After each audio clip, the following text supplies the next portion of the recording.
Hi friends, welcomes you all Shailu's lifestyle. இது பார்த்தீங்கன்னா 2 நாள் எடுத்த விலாகு.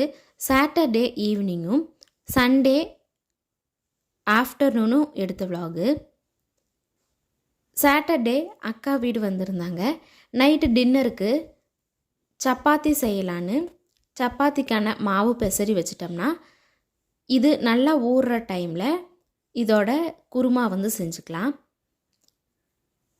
ஃபஸ்ட்டு கோதுமை மாவு கொஞ்சம் போட்டுட்டு மைதா மாவும் சேர்த்தனோம்னா சப்பாத்தி நல்லா சாஃப்டாக இருக்கும்.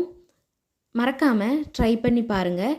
மைதா ஹெல்தி இல்லை தான், ஆனாலும் நம்ம மந்த்லி ஒன்ஸ் எல்லாம் சேர்த்து சாப்பிட்லாம், ஒன்றும் பிரச்சனை இல்லை. மாவை நல்லா பெசரி வச்சுட்டு சால்னா மாதிரி கிரேவி செய்யலான்னு ஃபஸ்ட்டு ஜாரில் தேங்காயை துருவி போட்டுட்டு அது கூட கொஞ்சமாக பட்டை, கிராம்பு, சோம்பு, பொட்டுக்கடலையும் சேர்த்தி நல்லா தண்ணி விட்டு நைஸாக அடித்து எடுத்துக்கலாம். இந்த சால்னாவுக்கு மெயின் பார்த்திங்கன்னா நம்ம இந்த அடிக்கிற தேங்காயோட பேஸ்ட்டில் தான் இருக்குது. நல்லா ஃபுல்லாக போட்டுட்டு மிக்சியில் நைஸாக தண்ணி தேவையான அளவு விட்டு அடித்து எடுத்து வச்சுக்கலாம்.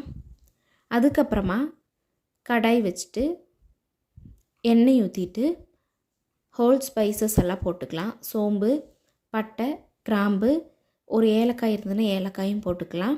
அதுக்கப்புறம் பிரிஞ்சி இலை இருந்ததுன்னா அதுவும் போட்டுக்கலாம். அது நல்லா பொரியிற டைமில் வெங்காயம் சின்னதாக கட் பண்ணி வச்சுருக்கிறதையும் சேர்த்தி தக்காளியும் சேர்த்தி இது நல்லா வணங்குற அளவுக்கு உப்பு சேர்த்திக்கலாம். எப்போவுமே வெங்காயம் தக்காளி வணக்கும்போது உப்பு சேர்த்திக்கிட்டிங்கன்னா அது வேகம் வதங்கிடும். அதுவும் நல்லா வதக்கிடலாம். தக்காளியும் வெங்காயம் ஒரே இதாக போட்டு வதக்கணும்னா தான் நல்லா குழைவாக கிடைக்கும்.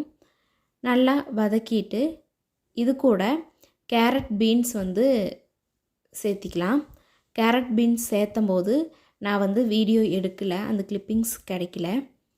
அதுக்கப்புறம் அதுவும் நல்லா வதங்கின உடனேயே மஞ்சள் தூள், கரம் மசாலா, மிளகாய் தூள், கொஞ்சமாக மட்டன் மசாலா இருந்தால் சேர்த்திக்கோங்க, அதையும் சேர்த்திட்டு கடைசியாக நம்ம அரைச்சி வச்சுருக்கிற தேங்காய் பேஸ்ட்டும் சேர்த்தி இந்த தேங்காய் பேஸ்ட்டு கூட கேஷ்யூ நட்ஸ் போட்டிங்கன்னா நல்லா ரிச் டேஸ்ட்டு நமக்கு கிடைக்கும். அது இருந்ததுன்னா அதுவும் போட்டு அடித்து சேர்த்தி பாருங்கள்.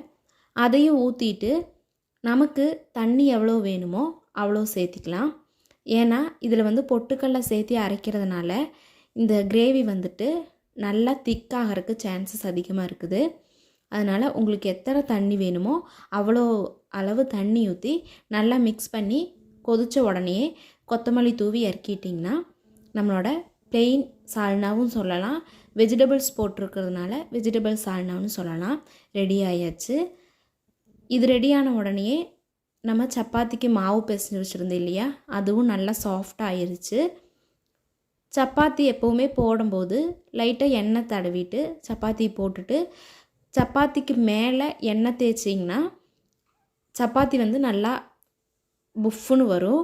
ட்ரை பண்ணி பாருங்கள். சப்பாத்தியை ஒரே இதில் வச்சு நம்ம செய்யக்கூடாது, திருப்பி திருப்பி போட்டுகிட்டே இருந்தோம்னா தான் சப்பாத்தியோட டேஸ்ட்டு நல்லாயிருக்கும், நல்லா சாஃப்டாக கிடைக்கும்.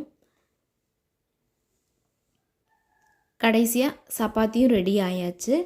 சப்பாத்தி எல்லாம் ரெடியான உடனே எல்லாத்தையுமே எடுத்து ஹாட் பாக்ஸில் போட்டுட்டு எல்லோரும் சாப்பிட்றதுக்கு வந்தாச்சு. அன்னைக்கு நைட்டு டின்னருக்கு சப்பாத்தி வித் வெஜிடபிள் குருமா தான். சாப்பிட்டு நெக்ஸ்ட் டேவிலிருந்து வீடியோ கண்டினியூ பண்ணுறேன். இது பார்த்திங்கன்னா சண்டே ஆஃப்டர்நூன். அன்னைக்கு பிரியாணி செய்யலான்னு நாட்டுக்கோழி அறுத்துருந்தோம். நாட்டுக்கோழியில் தான் பிரியாணி செஞ்சுருந்தோம். கறியெல்லாம் எடுத்து கிரேவி மாதிரி செஞ்சுட்டு நாட்டுக்கோழியோட அந்த எலும்பெல்லாம் பிரியாணிக்கு போடலான்னு வீட்டுக்குள்ளே கேஸ் அடுப்பில் தாளித்து விட்டுட்டோம். விறகடுப்பில் தான் தம் போட்டதெல்லாம் செஞ்சுருந்தோம். ஃபஸ்ட்டு ஹோல் ஸ்பைசஸ் எல்லாம் போட்டுட்டு வெங்காயமும் போட்டு நல்லா கண்ணாடி பதம் வந்த உடனேயே பச்சை மிளகாயும் சேர்த்திக்கலாம். பச்சை மிளகா வந்து எண்ணெயில் எந்த அளவுக்கு ஃப்ரை ஆகுதோ பிரியாணியோட டேஸ்ட் வந்து அந்த அளவுக்கு நல்லாயிருக்கும். அதனால் வெங்காயம் போட்ட உடனேயே பச்சை மிளகாயும் நடுவில் கீறி போட்டுருங்க. அதுக்கப்புறமா தக்காளி சேர்த்திட்டு நல்லா குழைவாக வதங்கறதுக்கு தேவையான அளவு உப்பு சேர்த்திக்கிட்டோம்னா நல்லா வதங்கும். இந்த ஆயிலோட கலர் பாருங்கள், தக்காளியோட கலர் வந்துருச்சுனாலே பிரியாணி வந்து நல்லா கலர் வரும். அதுக்கப்புறமா அதில் பட்டை கிராம்பு தூள் சேர்த்திட்டு வெங்காய பேஸ்ட்டும் சேர்த்தி ஜிஞ்சர் கார்லிக் பேஸ்ட்டும் சேர்த்திட்டு நல்லா கிளறி விட்டுக்கலாம். நம்ம ஜிஞ்சர் கார்லிக் பேஸ்ட்டு சேர்த்தன உடனேயே அடி பிடிக்க ஆரம்பிச்சிரும். அதனால நல்லா கலந்து விட்டுட்டே இருக்கணும். அதுக்கப்புறம் புதினா கொத்தமல்லி எல்லாம் சேர்த்தி அதையும் நல்லா கிளறி விட்டுக்கலாம். நம்ம எப்போ ஜிஞ்சர் கார்லிக் பேஸ்ட்டு போடுறோமோ அந்த டைம்லேருந்தே அடிக்கடி நம்ம கிளறி விடலாட்டினா கீழே வந்துட்டு அடி பிடிச்சிரும். அதனால் அதையும் சேர்த்திட்டு நல்லா உதிரியாக வர்றதுக்கு லெமன் ஜூஸும் சேர்த்திட்டு நல்லா கலந்து விட்டுட்டு நம்ம சிக்கன் வந்துட்டு வேக வச்ச தண்ணி இருக்கும், சிக்கனும் போட்டாச்சு. சிக்கன் வேக வச்ச தண்ணியை அதில் சேர்த்தனோம்னா பிரியாணியோட டேஸ்ட் நல்லாயிருக்கும். கடைசியாக தண்ணியும் சேர்த்திட்டு தண்ணி நல்லா கொதிக்கிற டைமில் அரிசி வந்து போட்டுடலாம். அன்னைக்கு சீரக சம்பா அரிசியில் தான் செஞ்சுருந்தோம். சீரக சம்பா அரிசி சேர்த்தி நல்லா ஒரு டைம் கலந்து விட்டுடலாம். நம்ம இது கலந்து விடும்போது அரிசி எடுத்து பார்த்தோம்னாலே பிரியாணியோட கலர் எந்த கலரில் இருக்குங்கிறது இந்த தண்ணியோட கலரில் தான் இருக்குது.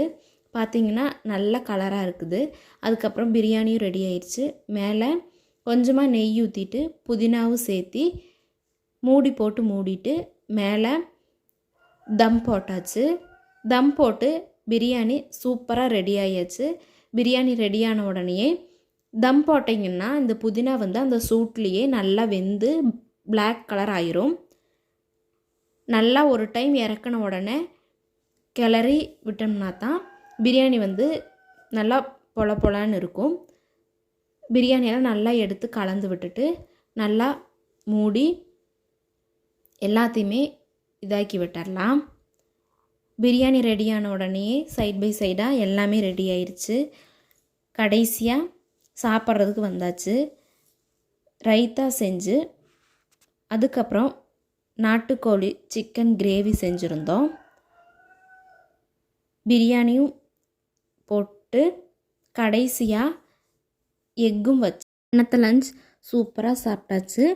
சாப்பிட்டு குட்டியாக ஒரு தூக்கமும் போட்டு எந்திரிச்சாச்சு. என்னோடய வீடியோஸ் எல்லாம் உங்களுக்கு பிடிச்சிருந்ததுன்னா மறக்காமல் சேனலை சப்ஸ்கிரைப் பண்ணி பக்கத்தில் இருக்கிற பெல் பட்டனை கிளிக் பண்ணி ஆளுங்கிற ஆப்ஷனை செலக்ட் பண்ணி வச்சுக்கோங்க. நான் போடுற வீடியோஸ் எல்லாமே உங்களுக்கு உடனுக்குடனே நோட்டிஃபிகேஷனோடு வரும். பார்த்து என்ஜாய் பண்ணுங்கள். நாளை இன்னொரு புதிய வீடியோவுடன் நான் உங்களை சந்திக்கிறேன்.